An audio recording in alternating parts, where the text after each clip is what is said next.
April 8న విడుదల కావడానికి రెడీగా ఉన్న power star Pawan Kalyan movie Sardaar Gabbar Singh హంగామా ఇండస్ట్రీలో మొదలైపోయింది.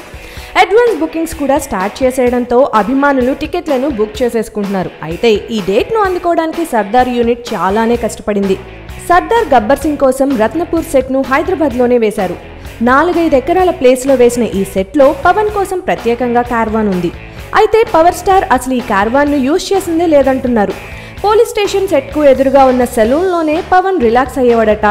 ఆర్థర్ విల్సన్ సాయంతో డైరెక్టర్ బాబీ ఓ యూనిట్ని హ్యాండిల్ చేస్తే, మరోవైపు ఫైట్ మాస్టర్స్ రామ్ లక్ష్మణ్లు ఫైటర్లపై యాక్షన్ సీక్వెన్స్లు చిత్రించేవారట. 2 యూనిట్లు అటోవైపు ఇటోవైపు తమ పని తాము చేసుకుంటుంటే పవన్ అటు ఇటు 2 వైపుల పర్ఫెక్షన్ కోసం తిరిగేసేవాడని తెలుస్తోంది. అనుకున్న డేట్ కల్లా సినిమాని తెరపై తేవడంతో పాటు అసలు ఈ మూవీకి సంబంధించిన షూటింగ్ అప్డేట్స్ లీక్ కాకుండా 2 స్టేజ్లలో సెక్యూరిటీని ఏర్పాటు కూడా చేశారంట. ఏమైనా ముందుగా అనుకున్నట్టుగా చెప్పిన డేట్కే సర్దార్ను సిల్వర్ స్క్రీన్ పైకి తెచ్చేస్తున్నాడు పవర్ స్టార్ పవన్ కళ్యాణ్.